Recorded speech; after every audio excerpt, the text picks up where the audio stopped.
Physics study में आपका स्वागत है। मैं दीपक कुमार। आज का टॉपिक है इलेक्ट्रिक चार्ज क्या है या विद्युत आवेश क्या है, समझने की कोशिश करेंगे। सबसे पहले बेसिक समझेंगे, कौन कौन सी मेथड है उन मेथड के बारे में समझेंगे। तीसरा, चार्ज से संबंधित जितने भी कैलकुलेशन वाले जो डेटा है वो आपके सामने होंगे। एक्स्ट्रा कुछ पॉइंट होंगे उनके बारे में हम बात करेंगे। प्रॉपर्टीज क्या क्या है चार्ज की वो भी समझने की कोशिश करेंगे। तो सबसे पहले बात करते हैं कि बेसिक कॉन्सेप्ट क्या है चार्ज का, या चार्ज क्या है, आवेश क्या है। तो मान लीजिए कि हमने एक पदार्थ की प्लेट ले लिए और इमेजिन करिए कि इस पदार्थ की प्लेट में जो है असंख्य परमाणु हैं। तो ये जो असंख्य परमाणु हैं, अब इस परमाणु को थोड़ा सा हम बाहर लेकर के चलते हैं। इस परमाणु का एक अपने आप में एक एटॉमिक स्ट्रक्चर होगा, उसका एक न्यूक्लियस होगा और उसकी बाहरी कक्षाएं होंगी।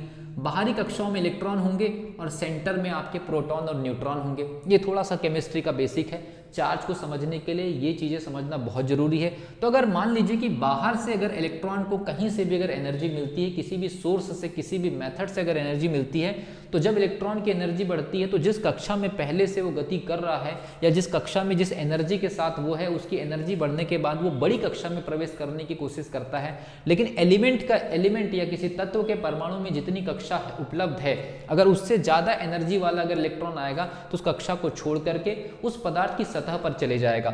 तो ये इलेक्ट्रॉन बाहर चले जाएगा और बाहर जाकर के कहां पर, इस सरफेस पर आ जाएगा। अगर इलेक्ट्रॉन की मात्रा अगर कम होगी तो सरफेस पर रहेगा, इलेक्ट्रॉन की मात्रा अगर ज्यादा होगी तो वो ट्रेवल करने लगेंगे। तो यही तो अंतर होता है स्थिर विद्युत और धारा विद्युत में। लेकिन फिलहाल हम समझने की कोशिश कर रहे हैं कि चार्ज क्या है। तो याद रखिए, जब ये इलेक्ट्रॉन प्रोटॉन के साथ में बंधा हुआ था तो स्थिर विद्युत बल के द्वारा बंधा हुआ था। लेकिन जैसे इलेक्ट्रॉन फ्री होता है तो प्रोटॉन से जो इलेक्ट्रिक लाइन है वो फ्री होती है और इलेक्ट्रॉन से जो इलेक्ट्रिक लाइन है वो फ्री होती है। तो इलेक्ट्रॉन की जो इलेक्ट्रिक लाइन है, इसको हम इस प्रकार से प्रदर्शित करते हैं। तो इसके अंदर इलेक्ट्रिक लाइन की जो डायरेक्शन है वो इनवर्ड है। इलेक्ट्रॉन के अंदर इलेक्ट्रिक लाइन की जो डायरेक्शन है वो इनवर्ड है। प्रोटॉन के अंदर जो इलेक्ट्रिक लाइन की जो डायरेक्शन है वो आउटवर्ड है। तो इसको हम इस कॉन्सेप्ट से समझते हैं कि प्रोटॉन के अंदर से कुछ एनर्जी निकल रही है जो कि इलेक्ट्रॉन की तरफ जा रही है, और जितनी एनर्जी प्रोटॉन के अंदर से निकलती है उतनी ही एनर्जी इलेक्ट्रॉन ग्रहण कर सकता है। तो जो सिस्टम एनर्जी को ग्रहण कर रहा है या जो एनर्जी को अपने अंदर एब्जॉर्ब कर रहा है वो नेगेटिव, और जो सिस्टम एनर्जी को अपने अंदर से बाहर अगर फेंक रहा है तो वो वाला सिस्टम पॉजिटिव। तो इसको एक साइन कन्वेंशन के आधार पर आप समझ लीजिए कि प्रोटॉन से इलेक्ट्रिक लाइन बाहर निकलती है, इसलिए प्रोटॉन को धनावेश, इलेक्ट्रॉन के अंदर इलेक्ट्रिक लाइन जाती है इसलिए ऋणावेश। अब मान लीजिए ये पूरा का पूरा जो परमाणु है, क्योंकि प्रोटॉन बैठा कहां पर है, परमाणु के सेंटर पे, प्रोटॉन तो नहीं हिलने वाला है। तो याद रखिए इस पर्टिकुलर एटम से कुछ इलेक्ट्रिक लाइंस जो है वो निकलते हुए दिखाई देगी। तो याद रखिए ये पूरा का पूरा जो मामला है एक इलेक्ट्रॉन के फ्री होने की वजह से हुआ है। तो जब कभी भी किसी पदार्थ के परमाणु से इलेक्ट्रॉन फ्री होते हैं तो उस परमाणु में से कुछ इलेक्ट्रिक लाइन बाहर आती है, और ये जो इलेक्ट्रिक लाइन जो बाहर आती है ये अपने आप में क्या है, उस पदार्थ को आवेशित करती है। तो सबसे पहली चीज तो हमको ये पता होना चाहिए कि कोई भी पदार्थ या कोई भी सतह आवेशित कैसे होती है, इलेक्ट्रॉन के फ्री होने के कारण। लेकिन हम इसमें इस परमाणु को और इलेक्ट्रॉन को दोनों को अगर एक सिस्टम मान ले तो ये अपने आप में न्यूट्रल कहलाएगा। लेकिन अगर इलेक्ट्रॉन वहां से अगर मान लीजिए कहीं और निकल जाए तो उस स्थिति में केवल इस सरफेस का जो परमाणु है वो धनावेशित रहेगा। ऐसी स्थिति में ये सरफेस आवेशित कहलाएगी। तो कुल मिलाकर के किसी भी सतह पर किसी भी पदार्थ के परमाणु से अगर मान लीजिए इलेक्ट्रॉन फ्री होते हैं तो उस परमाणु को एक तरह से इलेक्ट्रिक लाइन एक्सट्रैक्ट करने का मौका मिल जाता है। ये स्थिति उस पदार्थ की आवेशित स्थिति कहलाती है, और ये जो लाइन है ये एक्चुअल में आवेश कहलाता है। तो याद रखिए इलेक्ट्रॉन के निकलने की वजह से आवेश का उत्पन्न होता है। सबसे सिंपल डेफिनेशन ये हो सकती है कि कक्षा के इलेक्ट्रॉन जब किसी भी पदार्थ के परमाणु से बाहर चले जाते हैं तो आवेश उत्पन्न होते हैं। सबसे सिंपल डेफिनेशन ये हो सकती है। तो एक बेसिक कॉन्सेप्ट केमिस्ट्री के परसेप्शन से मैंने आपको समझाने की कोशिश किया। लेकिन क्या एक ही मेथड है आवेश उत्पन्न करने की? तो एक चीज मैं आपको बता दूं, डिपेंड करेगा कि आप सोर्स कैसा इस्तेमाल कर रहे हैं, प्रैक्टिकल कैसा है। तो पहली जो विधि होती है वो होती है घर्षण विधि, ये आपको याद रखना है, फ्रिक्शन। दूसरी जो विधि है वो है प्रेरण विधि। एक पहली विधि आपकी फ्रिक्शन विधि। तो फ्रिक्शन विधि से भी आवेश उत्पन्न होते हैं। स्थिर विद्युत में, इलेक्ट्रोस्टैटिक में फ्रिक्शन विधि का ही सबसे ज्यादा जिक्र होता है। प्रेरण मतलब इंडक्शन विधि। जब हम लोग कैपेसिटर पढ़ेंगे तो वहां आपको समझ में आएगा कि इंडक्शन मेथड से कैसे एक चार्ज के सामने अगर दूसरी प्लेट रख दी जाती है तो पॉजिटिव चार्ज जो है नेगेटिव चार्ज अपने आप इंड्यूस्ड कर देता है। तीसरी जो कंडीशन है वो है आपकी चालन विधि। तो जो चालन विधि है, कंडक्शन जो मेथड है, ये आपकी विद्युत धारा के लिए है। तो आपको याद रखना है आवेश को उत्पन्न करने के लिए बेसिक जो है विधि 3 है, घर्षण फ्रिक्शन मेथड, प्रेरण इंडक्शन मेथड, चालन कंडक्शन मेथड। तो याद रखिए घर्षण वाला और प्रेरण वाला ये जो 2 मेथड है ये ज्यादातर इलेक्ट्रोस्टैटिक्स में काम आती है, और ये जो चालन और जो कंडक्शन जहां पर इलेक्ट्रॉन्स फ्लो करते हैं ऐसी स्थिति में कंडक्शन मेथड से आवेश उत्पन्न होते हैं। तो बेसिक मैंने आपको समझा दिया कि कोई भी पदार्थ या उसकी सतह आवेशित क्यों होती है, इलेक्ट्रॉन के फ्री होने की वजह से। अभी इनकी लाइन जो लाइन है, ये जो एनर्जी लाइन की बार बार जो बात चल रही है, इसका कैलकुलेशन भी हम यहाँ पर लिखेंगे। मेथड फ्रिक्शन वाला है, प्रेरण वाला है, चालन वाला है। अब बात करते हैं कि जो लाइन है, इलेक्ट्रिक लाइन है, मैंने पहले भी बता दिया है इलेक्ट्रॉन अपने अंदर कुछ इलेक्ट्रिक लाइन या कुछ एनर्जी को एब्जॉर्ब करने की क्षमता रखता है, तो इसीलिए उसके नेचर को हम नेगेटिव कहते हैं। इसलिए इलेक्ट्रॉन के चार्ज को -1.6 10 - 19 कूलाम लिखा जाता है। ये आपको याद रखना है। इलेक्ट्रॉन के ऊपर जो चार्ज है -1.6 10 - 19 कूलाम, कूलाम इसका मात्रक है, एसआई मात्रक है।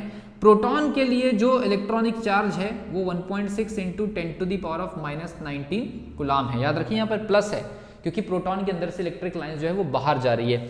अब एक और चीज मैं आपको बता दे रहा हूं, यहां पर आपको ये याद रखना है कि एक कूलाम, याद रखिए एक कूलाम में कितने 6.25 × 10 - 18 इलेक्ट्रॉन होते हैं। ये आपको याद रखना है। एक कूलाम के अंदर 6.25 × 10 - 18 इलेक्ट्रॉन होते हैं, जबकि एक इलेक्ट्रॉन में इतने कूलाम होते हैं। तो एक कूलाम में कितने इलेक्ट्रॉन होते हैं, ये डेटा कई बार पूछा गया। 6.25 × 10 - 18 इलेक्ट्रॉन होते हैं। अच्छा, एक कूलाम को अगर हम मान लीजिए सीजीएस पद्धति में अगर कैलकुलेट करें तो ये होता है आपका 3 × 10⁹ ESU। ये ESU क्या है, याद रखिए ये आवेश के मेजरमेंट का सीजीएस मेथड है।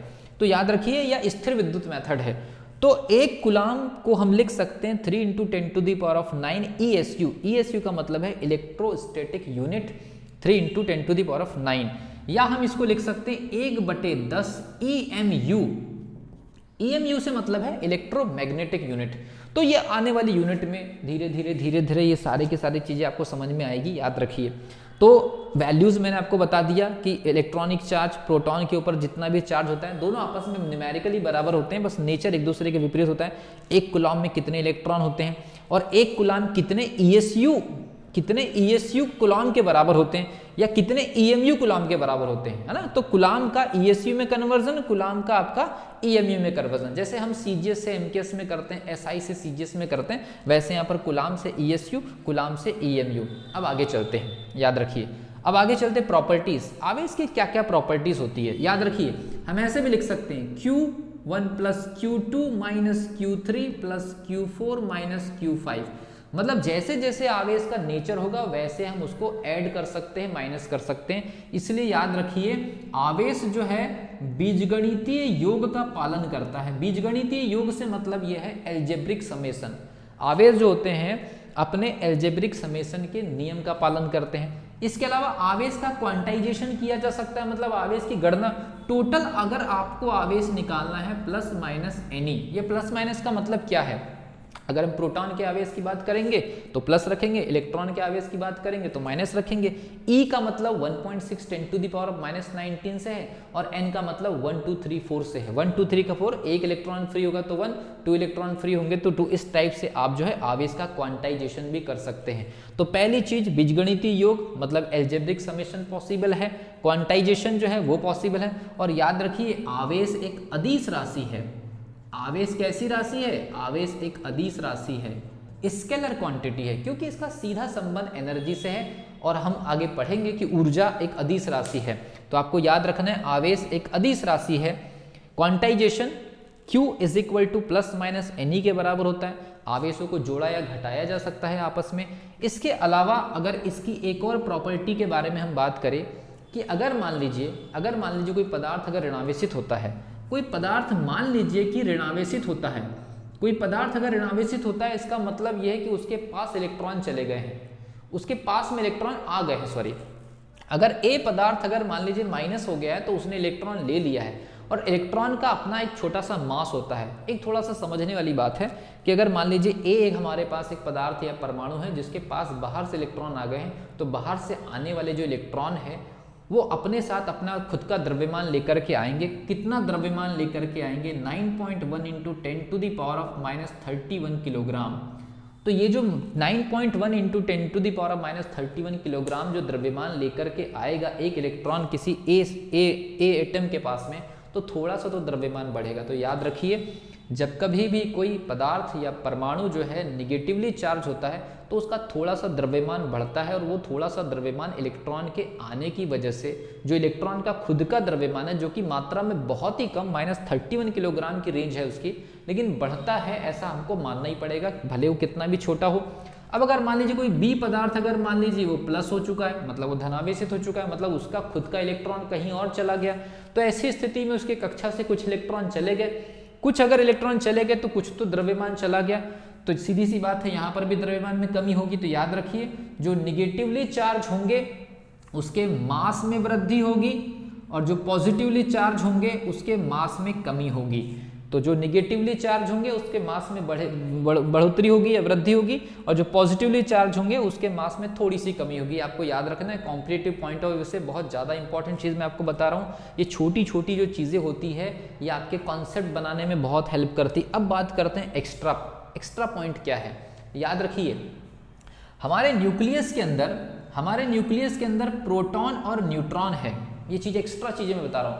हर वीडियो में मैं आप लोगों को कुछ ना कुछ एक्स्ट्रा चीज़ें बताते चले जाऊंगा, उसको आप नोट्स के तौर पर समझिए, बुक्स में स्टडी करिए। आप एक कॉम्पिटिटिव स्टूडेंट हैं, आपको एग्जामिनेशन क्लियर करना है। बेसिक कॉन्सेप्ट्स जब तक आपके पूरे क्लियर ना हो जाए तब तक कि आप ऑब्जेक्टिव क्वेश्चन सही तरीके से सॉल्व नहीं कर सकते। अब देखिए, जो चीज़ मैं एक्स्ट्रा बता रहा हूँ, हर वीडियो में आपको एक्स्ट्रा पॉइंट मिलेंगे।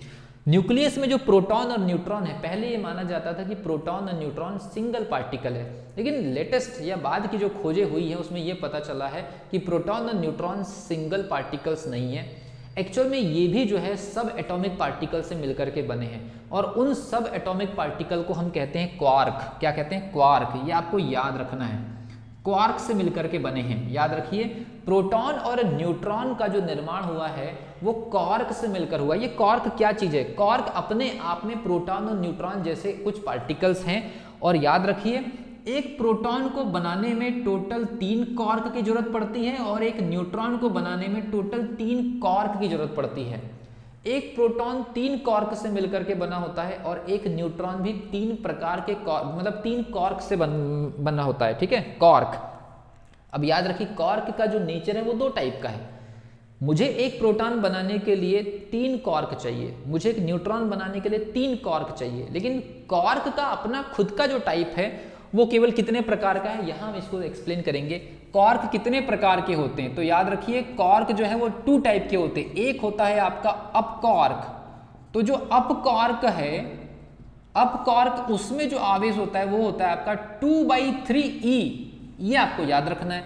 और दूसरा जो होता है वो होता है आपका डाउन क्वार्क। तो जो डाउन क्वार्क है उसकी जो आवेशित वैल्यू होती है 1/3e। टोटल 2 ही प्रकार के क्वार्क है। अब ये दोनों प्रकार के क्वार्क का इस्तेमाल करके मुझे एक बार प्रोटॉन बनाना है और एक बार आपका न्यूट्रॉन बनाना है। अब ये आपके ऊपर दिमाग लगाना है, ये लॉजिक है कि न्यूट्रॉन के ऊपर अपने आप में कोई आवेश नहीं है, न्यूट्रॉन में अपने आप में कोई भी आवेश नहीं है। और अगर न्यूट्रॉन में कोई भी आवेश नहीं है तो अगर मान लीजिए मुझे इसमें 3 क्वार्क को अगर डालना है या 3 क्वार्क को अगर ऐड करना है, तो मैं ऐसे क्वार्क को ऐड करूंगा या इतने क्वार्क लूंगा ताकि उनके आवेशों का समेशन 0 हो जाए। तो देखिए 2/3e है और यहां पर -1/3e है। अगर मैं 2 डाउन क्वार्क ले लूं तो ये -2/3 हो जाएगा, और एक अप क्वार्क ले लूं तो ये 2/3 हो जाएगा। और दोनों को अगर अपन ऐड कर देते हैं तो ये हो जाएगा आपका न्यूट्रल, ये हो जाएगा 0 चार्ज। तो न्यूट्रॉन 3 प्रकार के क्वार्क से तो मिलकर के बना है, लेकिन यहां पर याद रखिए 2 down quark plus 1 up quark. Neutron के निर्माण का कॉन्सेप्ट क्या है? 2 down quark plus 1 up quark, ये आपको याद रखना है। 2 down quark plus 1 up quark. ठीक है, तो 2 डाउन क्वार्क और 1 अप क्वार्क, इन दोनों का जो कॉम्बिनेशन से जो आवेश बनेगा वो टोटल 0 चार्ज होगा और हम जानते हैं न्यूट्रॉन एक उदासीन पार्टिकल है। तो 2 डाउन कॉर्क और 1 अप कॉर्क मिलाकर के शून्य आवेश की स्थिति पैदा करेंगे और हो जाएगा न्यूट्रॉन का निर्माण। वैसे ही आप लॉजिक लगा सकते हैं प्रोटॉन के केस में। प्रोटॉन के केस में हमारे पास में टोटल कितने आवेश होने चाहिए? तो प्रोटॉन के केस में हमारे पास में टोटल जो आवेश होना चाहिए वो होना चाहिए E। हम कितने प्रकार के कॉर्क का इस्तेमाल कर सकते हैं? 3 प्रकार से कॉर्क का इस्तेमाल कर सकते हैं। अब यहां पर आप खुद लॉजिक लगा लीजिए, +2/3 -1/3 है, तो +2/3 -1/3 अगर इसको हम थोड़ा सा अगर मान लीजिए थोड़ा सा एल्जेब्रिक समेशन पे लेके जाए कि +2/3 -1/3 अगर हम इसको ऐड कर लें पूरा का पूरा, जैसे यहाँ पर 2 डाउन कॉर्क +1 अप कॉर्क है, तो वैसे ही आप इस चीज को लॉजिक लगाइए और आंसर 1 आना चाहिए। अगर आपसे ये सॉल्व नहीं होता है, अगर ये मैं आपको हिंट दिया हूं, जैसे मैंने आपको न्यूट्रॉन के लिए 0 चार्ज की कंडीशन बनाने के लिए 2 डाउन कॉर्क और 1 अप कॉर्क का इस्तेमाल किया, आपको न्यूट्रॉन का चार्ज 1e बनाने के लिए वैल्यूज यहां से आपको लेनी, या तो आप 2 डाउन कॉर्क लीजिए या तो आप 2 अप कॉर्क लीजिए, 1 डाउन कॉर्क लीजिए, तो आपके ऊपर डिपेंड करता है कि कितना होगा। चेक कर सकते हैं। वैसे देखिए 2/3 +2/3 -1/3 देखते हैं कितना होता है। ये हो जाएगा 3, 2 + 2 4 -1 दैट इज इक्वल टू 3/3 कितना हो जाएगा 1। इससे क्या पता चलता है? प्रोटॉन के ऊपर 1 E के बराबर चार्ज है। तो प्रोटॉन के ऊपर अगर 1 E के बराबर चार्ज है, प्रोटॉन के ऊपर 1 E के बराबर चार्ज है, तो मैंने यहां पर 2 अप कॉर्क लिया है। प्रोटॉन को मुझे कितने चाहिए? 2 अप कॉर्क +1 डाउन कॉर्क। ये आपको याद रखना है। और आई होप आपको आवेश के बारे में एक अच्छी डिटेल पता चली होगी। काफ़ी डिटेल वीडियो था। चार्ज क्या था, कौन सी मेथड है, क्या क्या प्रॉपर्टीज़ है, वैल्यूज़ मैंने बता दिया, डिटेल में मैंने बता दिया और एक्स्ट्रा नॉलेज भी मैंने आपको दे दिया। आई होप आपको समझ में आया होगा। अगर आपके किसी भी प्रकार के कोई कन्फ्यूजन्स है या किसी भी प्रकार का इस पर्टिकुलर टॉपिक को लेकर के कोई कन्फ्यूजन है, कमेंट सेक्शन में लिखिए। उनके ऊपर सेपरेट वीडियोस आप लोगों के लिए मैं बना दूंगा। तब तक के लिए wish you all the best.